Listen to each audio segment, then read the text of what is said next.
네, 오늘 읽은 성경 말씀은 요한복음 14장 1절에서 4절 제가 읽습니다. 너희는 마음에 근심하지 말라. 하나님을 믿으니 또 나를 믿으라.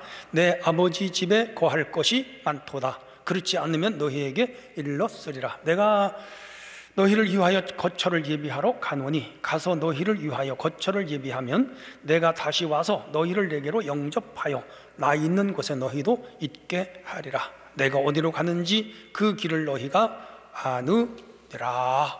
아멘. 네, 성도 여러분 평안하시죠? 이제 8월이 갔고 오늘 9월을 맞았습니다. 오늘 하나님 은혜가 여러분이 있으시기를 바랍니다. 오늘 주제는 근심에서 벗어나라, 그런 주제가 되겠습니다. 대개 사람은 5가지 감옥에 갇혀 산다고 합니다. 이기적인 감옥이에요. 두 번째는 근심이라는 감옥, 세 번째는 과거를 생각하는 향수의 감옥, 네 번째는 남의 것을 부러워하는 선망의 감옥, 다섯째는 남을 미워하는 증오의 감옥. 이렇게 5가지 감옥이 있다 그래요, 마음속에. 그런데 저는 여기 하나 더 붙여서 불신의 감옥, 믿지 않는 감옥이라고 말하고 싶어요. 근심 걱정에 대하여 심리학자들이 분석한 내용을 제가 찾아봤더니 40%는 없을 일, 없는 일을 근심한대요. 30%는 지나간 일을 근심한대요. 12%는 내가 근심 걱정을 하지 않아도 될 일을 걱정하고 근심한대요. 10%는 불확실한 일을 근심하거나 걱정한대요. 8%만 어쩔 수 없는 근심 걱정이라고 그래요. 근데 그 8%를 성경은 너희는 마음에 근심하지 말라. 하나님 믿으니 또 나를 믿어라. 그렇게 말씀을 합니다. 마태복음 11장 28절에는 수고하고 무거운 짐진 자들아 다 내게로 와라. 내가 너희를 쉬게 하리라. 무엇을 말해요? 근심 걱정을 주님이 져주겠다.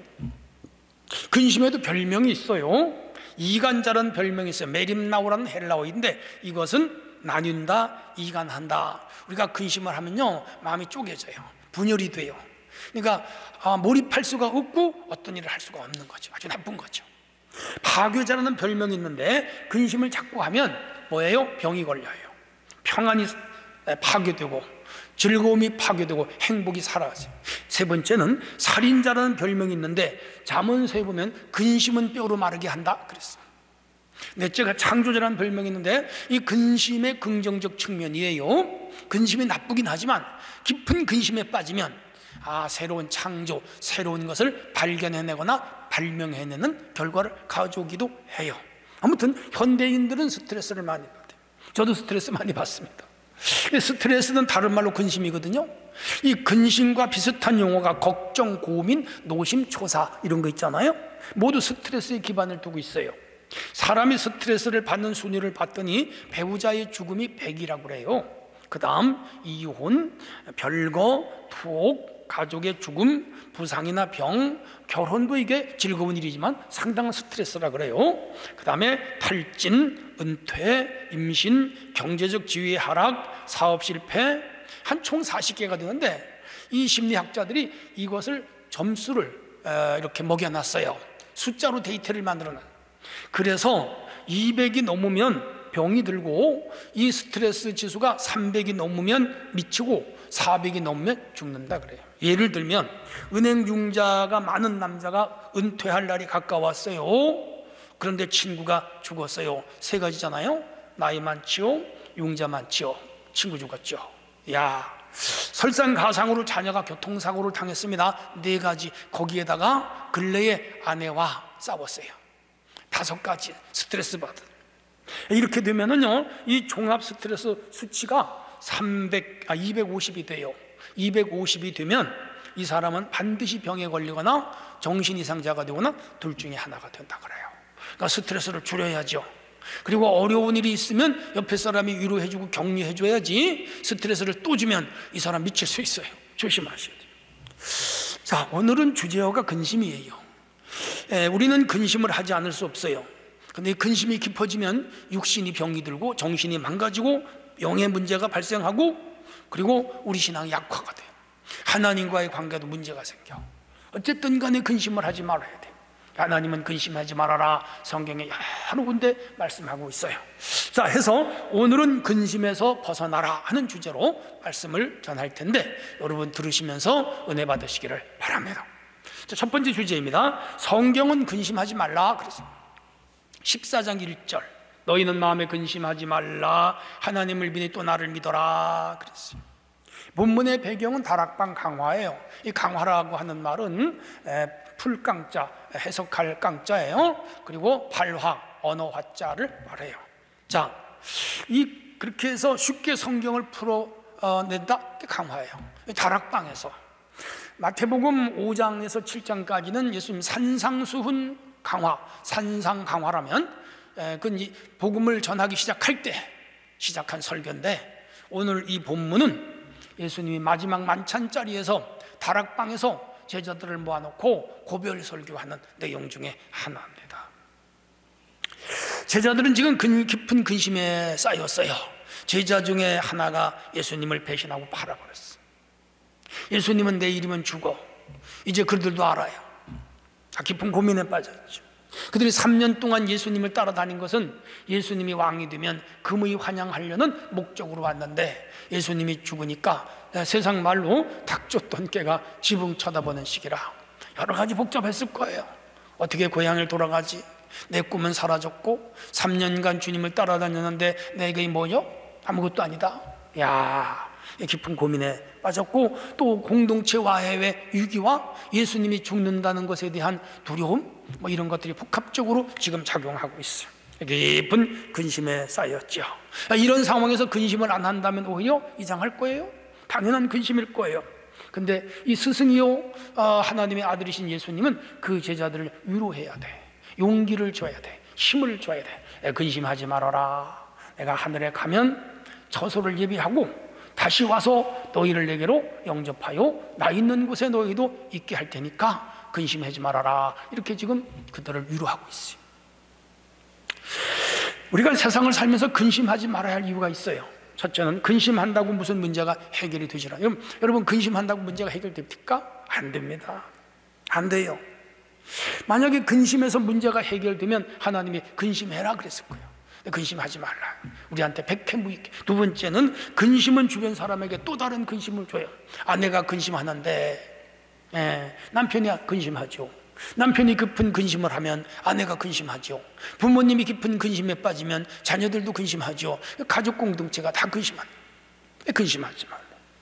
세 번째가 근심은 자신의 건강에 치명적인 해를 가져온다. 위에서 스트레스 지수 제가 얘기했잖아요. 250이 넘으면 정신 이상이 오거나 병에 걸린다고.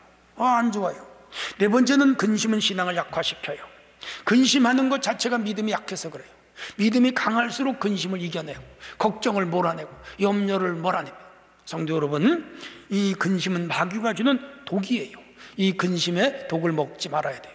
자, 다섯째는 근심을 나를 그릇된 방향에 충실하게 해요. 이 근심하면요, 그 문제가 발생할 때 그 문제를 해결한 방안을 찾고 노력을 해야지 자꾸 근심에 사로잡히고 근심에 집착하면 그 근심에 내가 침식을 당해요. 그래서 내 영도 죽고 정신도 문제가 생기고 육도 병들고 삶이 망가져버려요. 내가 우울하게 돼요. 아무것도 못해. 손이 일에 잡히지 않아요. 일이 손에 잡히지 않아요. 이게 문제예요. 그래서 잠언 17장 22절을 보면 마음의 즐거움은 양약이라도 심령의 근심은 뼈를 마르게 하느니라 그랬어요. 마음이 즐거움은 얼굴을 빛나게 하여도 마음의 근심은 심령을 상하게 하느니라. 잠언 15장 14. 너희 중에 염려함으로 길을 한 잔은 더 할 수 있느냐. 마태 6장 27절. 이 근심하지 말라는 거죠. 아무것도 염려하지 말고 오직 모든 일에 기도와 간구로 너희 구할 것을 하나님께 감사함으로 아뢰라. 그리하면 모든 지각에 뛰어난 하나님의 평강이 예수 안에서 너희 마음과 생각을 어떻게 하신다? 지키신다. 빌립보 4장 6절로 7절. 그래요, 시계가 자신이 1년 동안 몇 번 뚝딱 걸어야 하는지를 계산해 보기로 했어요. 우스갯소리입니다. 들어주세요. 1초에 쩍 하니까 2번 하잖아요. 1분에 120번, 1시간에 7200번, 일주일에 129만 600번, 1년이면 6300만 번 하는 거라. 이 사실을 시계가 알게 됐어요. 야, 과연 내가 그렇게 많은 숫자를 똑딱거리면서 갈 수 있을까? 걱정하기 시작했어요. 그래서 결국 시계는 신경쇠약에 걸렸다는 거예요. 이 시계 이야기를 단순히 어리석은 이 어떤 시계의 우스갯소리로 웃어넘기면 안 됩니다. 우리는 이 시계 이야기가 곧 나의 이야기야. 그냥 우리는 쓸데없는 거요. 내일 일어날 일에 대해서 염려해봤자 아무 소용이 없어. 그건 그때 가서 하면 돼. 그러므로 예수님은 내일 일은 내일 염려할 것이요, 내일 일은 내일 근심할 것이요, 한날의 괴로움은 그날의 족하다 그랬어요. 내가 염려하고 있는 이 문제의 정체를 주도 면밀하게 살펴보아야 되는데, 장기적인 문제로 여러분 혹시 뭐 고민하는 거 있어요? 너무 하지 마세요. 장래를 여러분 절망적으로 보십니까? 그렇게 너무 절망적으로 보지 마세요. 오늘 해결할 수 있는 문제만 해결하고 모든 문제를 지각에 뛰어난 하나님께 맡겨버렸어요. 내일은 난 몰라요. 하루하루 살아요. 근심이나 염려, 걱정 다 주님께 맡겼어요. 그냥 오늘이라고 하는 하루와 지금이라고 하는 이 순간을 충실하게 하나님께 맡기고 자기가 할 일만 하면 다 풀어지게 되어 있고요, 다 해결되게 되어 있고요, 다 돌아가게 되어 있어요. 내가 아니면 안 될 것이다. 아니요, 다른 사람이 해내요. 다 그렇게 해서 세상은 지금 살아가고 있잖아요. 세상이 망하지 않았잖아요. 당장 망할 것 같은데 망하지 않아요. 주님, 저희의 마음을 어둡게 하는 쓸데없는 걱정거리를 모두 지워주시고 지각에 뛰어난 하나님의 평강 앞에 맡기게 하여 주옵소서. 내가 아직도 믿음이 부족하오니 주여 큰 믿음 가지고 주님 앞에 나가게 하여 주옵소서. 모든 염려를 주님께 맡기고 모든 근심을 주님께 맡기는 성도가 되기를 바랍니다. 찬송가도 있잖아요. 죄짐 맡은 우리 구주 어찌 좋은 친구인지, 걱정 근심 무거운 짐 우리 주께 맡기세. 주께 거함 없는 고로 복을 얻지 못하네. 사람들이 어찌하여 아랠 줄을 모를까. 맞아요. 맡겨요. 그냥 주님께 근심 걱정을 다 맡기는 성도가 되시기를 주님의 이름으로 부탁합니다. 두 번째 주제입니다. 세상을 낙관적으로 보는 믿음이 있어야 됩니다. 하나님은 세상을 바라보는 눈을 우리에게 두 개를 주셨어요. 하나는 비관적인 눈이고 하나는 낙관적인 눈. 사람들이 세상을 이 두 눈으로 봐요. 여러분은 비관적인 눈으로 세상을 봅니까? 낙관적인 눈으로 세상을 봅니까? 하나님은 낙관적인 눈으로 세상을 보라고 우리에게 가르치고 있어요. 가데스 바네아 12 정탐꾼 이야기 잘 아시죠? 거기서 그들 중에 12명을 뽑아가지고 가나안 땅에 40일 동안 정탐을 보냈어요. 그래서 40일 동안 가나안 땅에 들어가서 곳곳 샅샅이 뒤지면서 정탐을 했어요. 사유로 돌아왔어요. 근데 10명이 비관적인 눈으로 그 땅을 본 거라. 우리는 못 갑니다. 틀렸습니다. 안악자손이 있습니다. 우리는 메뚜기와 같습니다. 거기는 거인이 삽니다. 전쟁해봤자 우리는 집니다. 가지 맙시다. 차라리 여기서 포기합시다. 애굽으로 돌아갑시다. 하하 그랬어요. 백성들이 난리가 났어요. 난리. 시내산에서 2년을 거의 있고 지금 가데스 바네아에 왔는데 이제 국경만 넘어가면 가나안 땅인데 못 들어간다는 거예요. 절망의 절망. 왜? 그 10명이 비관적인 눈을 가지고 보고 했기 때문에. 그런데 낙관적인 눈을 가진 사람 둘이 있었어요. 여호수아 갈렙, 갈렙 여호수아. 야, 이 사람들은 아닙니다. 우리가 포도송이 한 송이를 둘이 메고 왔습니다. 아주 미혹한 땅입니다. 적과 꿀하는 땅입니다. 농사가 잘 됩니다. 그리고 거기에 비록 거인들이 살고 있지만 문제가 없습니다. 우리에게는 하나님이 있고 그들에게는 하나님이 없습니다. 그들이 무기가 있다 하고도 별것 아닙니다. 하나님이 이기게 하시면 이깁니다. 구름기둥 불기둥으로 인도했습니다. 홍해바다를 갈르셨습니다. 마라의 쓴물을 달게 했습니다. 암말렉 전투에 승리하겠습니다. 시내산에서 하나님이 나타나셔서 우리하고 친히 약속을 했습니다. 그 하나님을 우리가 믿습니다. 갑시다.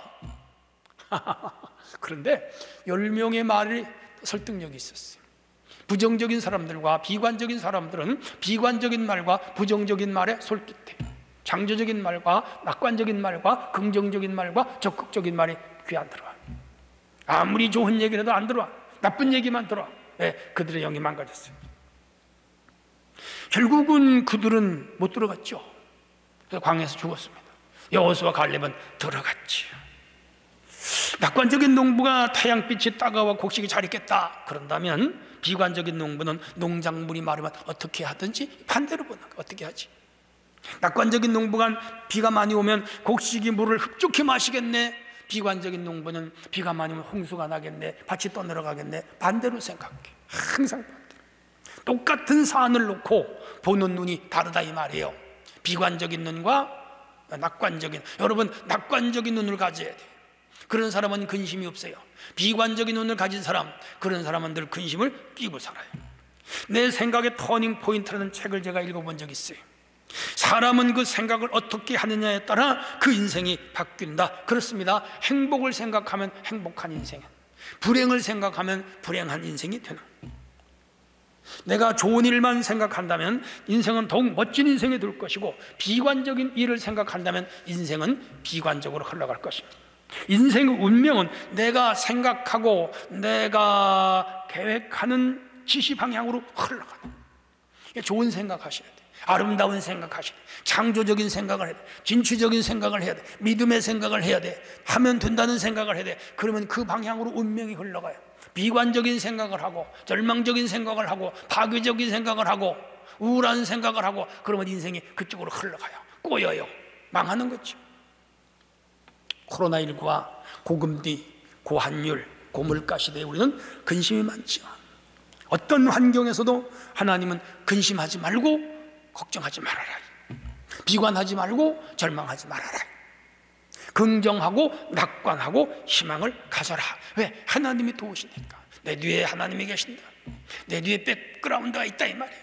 여러분, 어린 자녀가 당당하게 사회생활 학교를 가는 건 배후에 부모님이 턱하니 버티고 있죠. 우리 뒤에 하나님이 턱하니 버티고 계시고, 걱정하지 마시고. 전지전능하신 하나님, 무소불능하신 하나님, 무소부유하신 하나님, 온 세상에 충만하신 하나님, 온 세상에 편만하신 하나님, 하늘 끝에도 계시고 바다 끝에도 계시고 우주 끝에도 계신 하나님, 못하는 것이 없고 안 되는 것이 없고 죽은 자를 살리고 망한 자를 일으키고 진흙더미와 진토더미에서 건져주시는 하나님, 욥을 그 절망 가운데 건져주시는, 그리고 다윗을 사망의 음침한 골짜기에서 건져주시는, 이스라엘을 바로의 손에서 건져주신 하나님, 이스라엘을 바벨론에서 포로에서 해방시킨 하나님, 야이로의 딸을 죽음에서, 나사로를 죽음에서, 나인성 과부의 아들을 죽음에서 살려주신 하나님, 그 하나님이 우리 하나님, 나의 하나님 믿으시기를 바랍니다.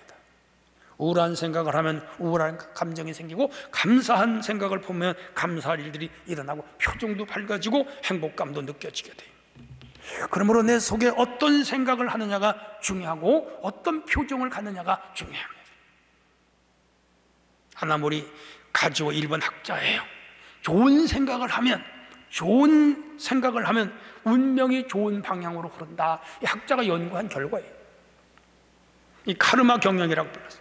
링컨은 할 수 있다, 잘 될 것이라고 결심한 뒤 방법을 찾으라고 권했어요. 그러면 그렇게 된다는 거예요. 그 인생 그렇게 살았어요. 구원을 맞았잖아요. 지난 8개월 동안 하나님 우리에게 베푸신 은혜를 찾아내야 돼. 그리고 감사합니다. 이제 9월도 10월도 11월도 12월도 4개월 남았는데, 이제 후반기 남은 이 4개월 하나님 우리에게 복을 주실 것입니다. 잘되게 할 것입니다. 놀라운 일이 일어날 것입니다. 좋은 일이 일어날 것입니다. 이렇게 희망적인 생각을 갖는 성도가 되기를 바랍니다. 대저 그 마음의 생각이 없다면 그 유인도 그러하다. 솔로몬은 잠언 23장 7절에서 말씀했습니다. 영국의 존 메이저 총리는 가난한 가정에서 태어났어요. 15살 때 학교를 중퇴하고 가족 부양에 나섰어요. 노동 현장에 뛰어갔어요. 새벽부터 공사 현장에서 벽돌을 나르고 시멘트를 이겼습니다. 콘크리트 반죽을 했어요. 2시간 새벽 노동을 마치고 간단한 토스트로 아침을 대신했어요.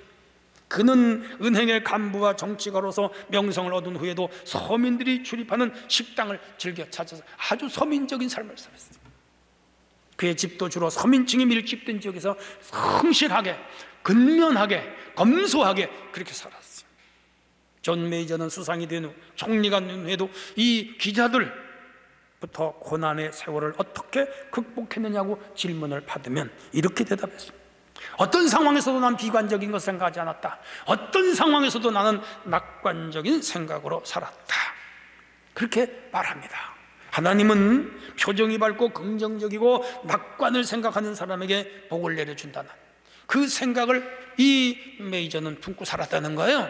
그러니까 세계적인 지도자가 됐죠. 염세적이고 비관적인 생각은요, 행복을 갉아먹는 존벌레예요. 성도 여러분, 아무리 힘들어도, 개인적으로 힘들고 가정적으로 힘들고 직장일도 힘들고 사회도 참 답답하고 여러분 사는 사업도 참 힘들고 여러 가지 잘 안 풀려도 근심하지 마시고 하나님을 믿으세요. 오늘 성경에 말씀하시나요? 하나님을 믿으니 또 나를 믿어라. 하나님을 믿으니 또 나를 믿어라. 예수님이 선언하신 거예요. 하나님을 믿으세요. 하나님을 의지하세요. 예수님을 믿으세요. 예수님을 의지하세요. 예수님이 도와주십니다. 예수님이 함께 하십니다. 예수님이 책임지십니다. 예수님이 내 길을 인도하십니다. 예수님이 우리 가정을 책임지십니다. 예수님이 나의 길을 여기까지 인도하신 앞으로 인도하실 것입니다. 내 갈 길 멀고 험해도 나는 주님께 길을 맡깁니다. 주여 이끌어 주시옵소서. 그러면요, 주님이 쫙 열어주시오. 길을 열어주시오. 저는 그렇게 살았어요. 하나님께 다 맡기고서 하나님 여기까지 인도했어요. 앞으로 내 인생 여정이 얼마 남은지 몰라. 그래도 다 그냥 맡기는 거라. 내년을 모르고 후년을 모르고 그 후년을 몰라. 죽든지 살든지 하나님 알아서 하시오. 내가 맡기고 사는 거지. 뭐 인생 뭐 그렇잖아요. 오늘 죽으면 죽지 뭐. 그리고 살리면 살지 뭐. 그런 마음으로 그냥 하나님 다 알아서 하시오. 그렇게 맡기고 살면요, 근심 없어요. 걱정이 없어요. 염려가 없어요. 하나님이 다 알아서 우리를 인도하시는 그런 하나님이신 것을 굳게 믿는 성도가 되시기를 바랍니다. 자, 세 번째 주제, 하나님의 도우심을 믿어야 돼요. 1절 다시 보시면 너희는 마음에 근심하지 말라. 하나님이 또 나를 믿어라. 그 다음에 2절을 보면 내 아버지 집에 거할 것이 많도다. 내가 처소를 예비하라고 하느니 가서 예비하면 다시 와서 너희를 내게로 영접할 것이고 나 있는 곳에 너희도 있게 하겠다. 이거 뭐 내세까지 영생까지 천국에서 사는 것까지 하나님이 다 책임져. 사람이 어떤 문제 때문에 근심하는 이유가 여러 가지가 있어요. 그 첫째는 자신의 힘으로 그 문제를 해결할 수 없기 때문에 근심하지요. 인간의 연약성. 두 번째가 문제로 인하여 불행한 일이 일어날 것에 대한 염려. 지금보다 더 악화된 상황으로 흘릴지 모른다고 하는 개연성. 그럴 수 있죠. 우리가 세상을 살아본 경험으로 알죠. 세 번째가 지난 삶의 그런 문제로 인하여 겪은 고통의 경험.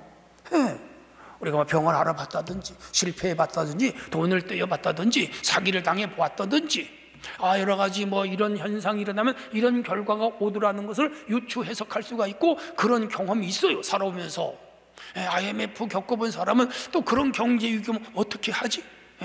코로나를 알아본 사람은 또 걸리면 어떻게 하지? 큰 병을 앓고 수술한 사람은 그런 병이 또 걸리면 어떻게 하지? 과거의 경험이 나를 근심으로 몰아가는 상당히 현실적인 근심이죠. 네 번째가 자신이 가진 것을 잃을 수 있다는 판단 때문에, 맞아요, 우리가 이 일을 해결하지 못하면 재산도 잃고 건강도 잃고 가족도 잃을 수 있는 위험성이 있죠. 그걸 근심하는 거예요.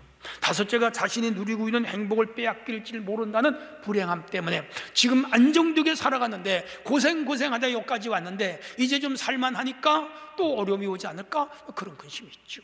여섯째가 자신이 속한 공동체가 겪을 고생 때문에 두려움. 내가 혼자 고생하는 건 좋은데 나 때문에 내 아내가 고생을 하고 내 때문에 내 자녀들이 길거리에 내몰리고 나 때문에 우리 부모님이 갈 곳이 없다면 근심이 되겠죠. 그래서 이 근심이라고 하는 것은 불행에 대한 방어기제죠. 그걸 막아내려고 하는 심리적인 작용이다. 그래서 근심이 꼭 나쁜 것만은 아니다라고 심리학자들이 말하기도 해요. 근심이 없다면 그 사람은 천치거나 아니면 바보이거나 둘 중에 하나일 것이다, 그렇게 말하는 사람도 있어요. 자녀를 군대 보내면서 근심하지 않는 부모가 어디 있겠어요? 어린 자녀를 학교에 보내놓고 근심하지 않는 부모가 없죠. 배를 타고 고기잡이 나간 남편을 위하여 아내가 근심하지요. 그렇게 기도하잖아요.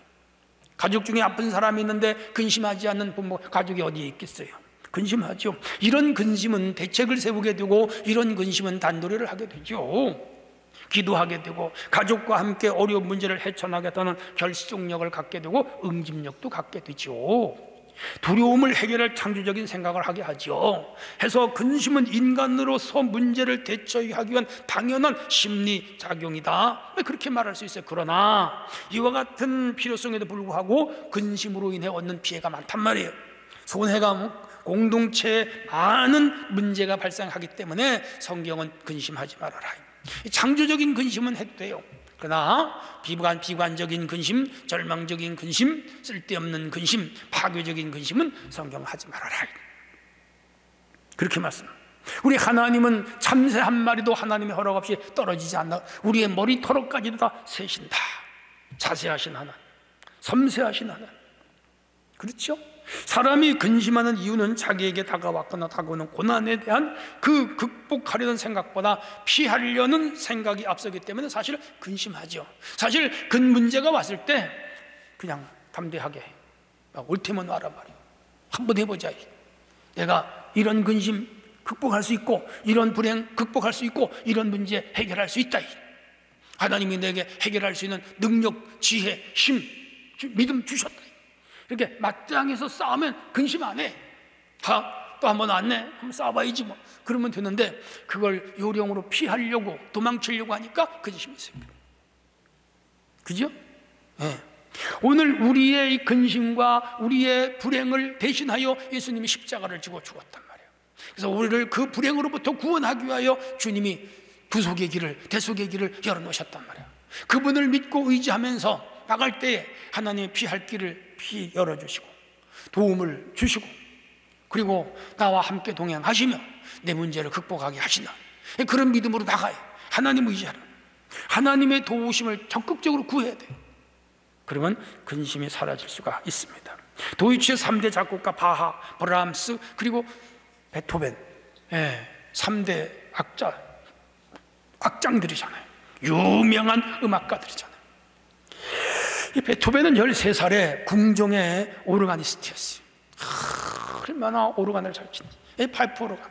22살에는 비엔나로 옮겨서 피아노스, 얼마나 피아노를 잘 치는지.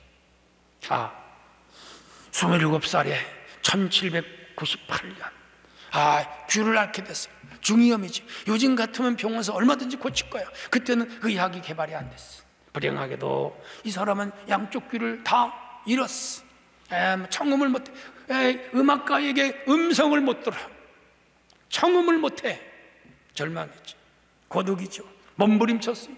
죽음을 무한한 고통으로부터 나를 해방할 것이다.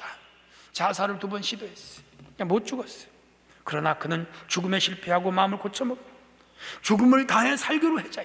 내가 이 죽을 정도의 용기면 그 용기로 살자. 불행은 분투함으로 극복할 수 있다는 사실을 깨달았어요. 아멘다 목사님을 찾아갔어요. 자기의 이 불행을 다 털어놓고 이야기했어요. 아멘다 목사님은 용기를 줬어요. 기도해 줬어요. 하나님은 당신과 함께 합니다. 정년이여 낙심하지 마라. 힘을 내. 하나님이 도와줄 거예요. 야, 좋은 목사님.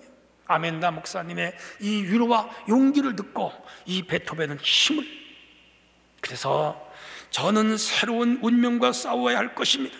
저는 하나님 창조물 중에 제일 보잘것없는 존재라는 것을 저는 기억합니다. 그러나 하나님이 함께 하시기 때문에 일어설 수가 있습니다.